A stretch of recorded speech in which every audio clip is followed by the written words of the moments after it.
The Ford F-150. It's the most popular and best-selling vehicle in their lineup and in the United States. This is the completely updated 2013 model. Now, the F-150 is one of the most customizable Fords in their lineup. There are 9 different trim levels available, and this particular one represents my favorite. This one is an FX4 Super Crew with the 145-inch short 5.5-foot bed. The particular color for this one is a tuxedo black metallic. You can see from the rims, this one has the 20-inch FX4 rims on it, and they're an optional rim. Standard are the 18s, and if you think 20s are large, for 2013 the largest diameter you can go up to is 22-inch. That is on the limited model, which is a new model for 2013.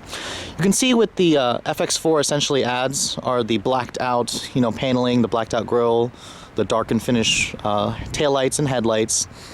And it's particularly my favorite trim level of the vehicle because it represents, a sportier trim line of the F-150. It's one of the better selling models. Most customers actually tend to choose the FX4 as opposed to, just a standard XLT. I just think the styling aesthetics are quite pleasing, especially on this particular one with the all-black design, essentially. You can see for 2013, a new option are those HID headlights, which I promised you guys I was going to show you. That XLT I showed you did not have them, but you can get the HIDs on the FX4, Lariat, King Ranch, Platinum, and Limited. Now, there are 9 different trims, like I said, that are available on the F-150. Starting at the bottom, there's the base XL, going up to the STX. From there on, you have XLT, FX2, and FX4, which are designated as one trim. Then you have your Lariat, King Ranch, Platinum, and Limited, and then there's the SVT Raptor, which is a specialty F-150. You can distinguish, again, like I said, FX4, you got the badging on the side. This one is a nice shorter bed. I've seen them with the 157-inch wheelbase. They have a 6.5-foot bed. They look a little bit awkward. I think this is the perfect proportion for the truck.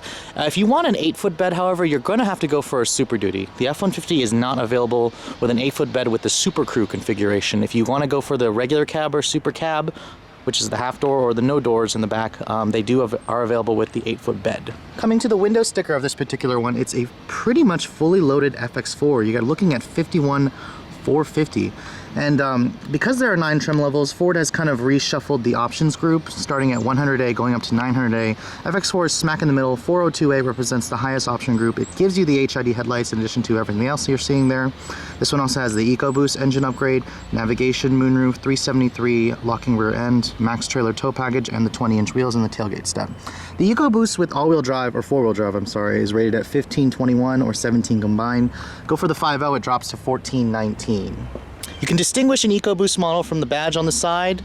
The main difference from the front, you cannot distinguish it from the rear, is the fact that the front license plate is moved off to the side. That is to allow room for the intercooler, to allow air to get into the intercooler to cool the engine off. Stepping inside an F-150 FX4, you're looking at a black leather interior. You do have an option that's new for 2013, that's the FX4 appearance package. This one doesn't have it, it adds the suede Alcantara. This one is just your perforated black leather with some contrasting stitching. It's a very nice interior. Thank goodness they do give you running boards on this particular model. There's no handle right here to help you get in, but it's a pretty high step in. Getting into the vehicle, of course, this is a full-size truck and you have a very nice view of the road. There is no push-button start that's available on the F-150 still. Even 13 miles, this is the standard key you get. I'm not sure if that's a good thing or not. I don't really think truck buyers really care about push-button start. You can see here, those are your FX4 specific gauges, your new My4 touch screen, which is new for 2013. This is an 8-inch display. You don't get the My4 touch, it has like a 4.8-inch display. You can see also that really nice screen in the middle as well. You can see the EcoBoost has a really quiet, refined startup. That's one of the reasons why I particularly love the EcoBoost motor. Now, shutting the door, the windows are fully automatic for the driver and from passenger only, not the backseat passengers. And in terms of the rest of the interior, this is kind of a standard pickup truck stuff in here, It's a really nice interior, and the one thing you'll notice about it is it's very wide. There's a lot of space in here to spread about. That's typically one of the reasons why these F-150s sell really well. The dashboard, on the other hand, is hard plastic. Same hard plastic, despite the fact that this is a $51,000 truck. You step up to the higher trims like the Lariat or King Ranch or Platinum, and this is leather stitched. It's not leather stitched in this FX4. However, you do get a really nice leather wrapped wheel with some pretty smooth leather, but no bolstering extensions. And like I said, here is the new center stack. You got the new 8-inch My Ford Touch display. It's a pretty nice looking display, and the access is pretty good. I don't have very long hands, but I can reach each quadrant pretty well. You got your climate, navigation, phone.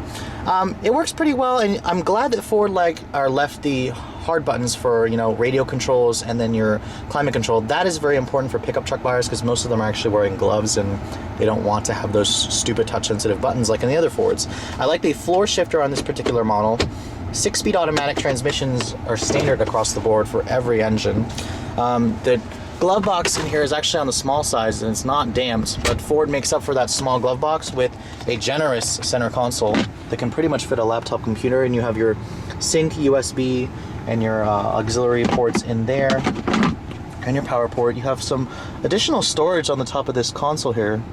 I'm not sure how a cell phone could fit over there though. It's questionable. You can see the transmission gives you a manual mode, kind of useless in a pickup truck. Now, coming to the door panels, these mirrors, you know, I'm pretty sure these tow mirrors, which are optional, Ford says they're new for 13, but I've seen them on 12s. Perhaps they've updated them somehow. You do have that new extendable feature. That might be new for 2013, similar to the Super Duties, and they also have the auto fold. If you pull down on them or pull down the switch, it's auto folding, so that's nice to help decrease the width of this vehicle. The rest of the door panel is hard plastic trim right here, and this cutaway here has been on the F-150 for a while now. It's taken from the Super Duty. It is only soft touch slightly right here, slightly padded. If you choose the platinum or limited models, they'll actually wrap this in leather here. Those are the only trims to have them in leather. Now, coming to the back seat of the F-150 Super Crew, it's one of the largest back seats in the class. You can see generous leg room. You fold the seats up and you have very generous storage over here. That funnel there is for the capless fuel system. To fold the seats down, just pull on that lever, and it's hydraulically assisted so it doesn't slam on you. Now, stepping inside, Ford did include a grab handle for the back seats. I'm not sure why it's on the front seats. You do have vents back here and a power outlet, and then no heated rear seats on this one. I've seen heated rear seats on the higher trims, but the door panels are all hard plastic, and they didn't carry through. It's hard plastic right here where the rear passenger's elbows would rest, but you can see sunroof on this particular one and very generous headroom. It's still very spacious. You could easily fit 3 people across in this back seat. Now, coming to the bed of this particular F-150, it does not have a bed liner. It doesn't have the drop-in or the spray-in bed liner. The spray-in bed liner is definitely what I prefer, just because it helps protect the paint from damage when you're putting in stuff in here. You do have the optional tailgate step on this particular one. It's actually lifted up by pulling on this little latch right here, and it's lifted up right there, and you have a little pull-out here. Comes out and flips open right there, so you can assist you in essentially getting up to what is a very tall vehicle, which is definitely necessary.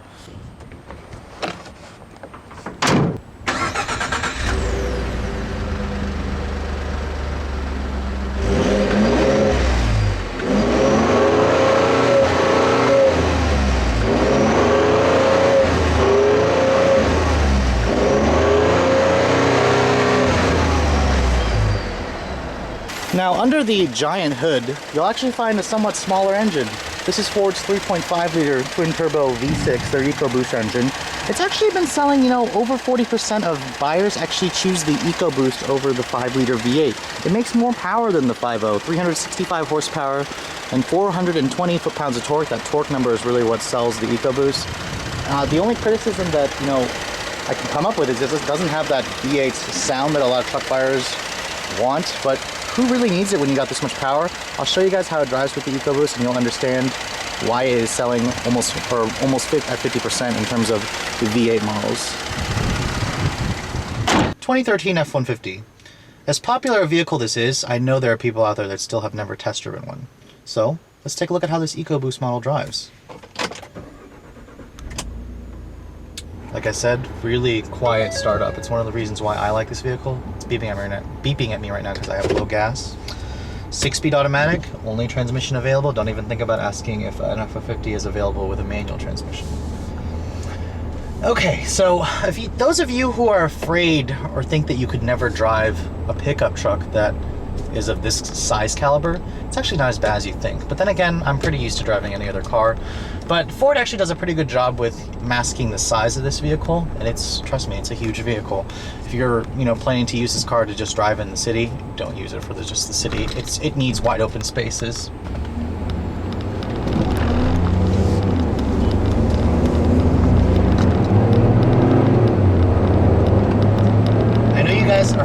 having a tough time, you know, sensing just how much acceleration this car has, and it's not even a car, it's a truck, but the way that the engine moves the vehicle, it almost feels like, you know, a car, I guess a smaller car, not like a sports sedan or anything. This isn't a sports sedan. But the EcoBoost engine really makes this truck's weight because of its, you know, abundance of torque. Here, once the turbo kicks in, this thing just takes off, and it's one of the reasons why a lot of truck buyers, you know, think they need to have that 5-liter V8. And I'll admit the 5-liter V8 sounds better than this car, but I think the V6, the twin turbo, already makes a really nice, pleasant sound. And if you listen carefully, you can actually hear the turbo whooshing noises when the boost actually kicks in.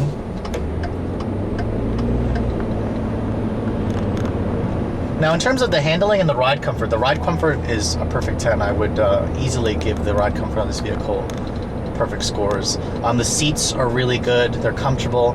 Now, it's amazing to me because the bed's not loaded up, but the ride actually isn't as jiggly as you know, most pickup trucks used to be in the past. It's a nice, smooth, refined thing. That's the one thing, if you guys are, you know, trading in your old F-150s, you know, like the ones from the 90s, the one big thing you're going to notice about the new one is the word refinement. Ford really has stepped up the level of refinement in this truck, and it just feels like a luxury sedan at times. And of course, when you're driving the car normally, you have this really big commanding view of the road. Of course, the vehicle is very wide, so you're going to have to get used to the width of the vehicle as soon as you get in the truck, but it's kind of actually pretty easy to get used to. The mirrors, though, are a big help. These are the optional tow mirrors, and you can actually extend them out to increase your level of view in the mirror. But they do make the vehicle look rather silly, but you have that blind spot mirror that's integrated below, and it really helps to, you know, show you what's in your blind spot, because this vehicle does have big blind spots. I am criticizing the fact that, you know, $51,000 doesn't get you simple stuff like, you know, the Ford's blind spot monitoring. It should have that blind spot monitoring, especially in the size of a vehicle. The forward collision warning, I could take it or leave it. Most truck buyers honestly probably couldn't care less about that, because most of them know how to drive a truck. But you know, with the level of technology, I don't have any. I'm not questioning why this is, you know, the best-selling vehicle in the class and the best-selling vehicle in the U.S. It's just a really good truck, and Ford really knows how to build a really good truck.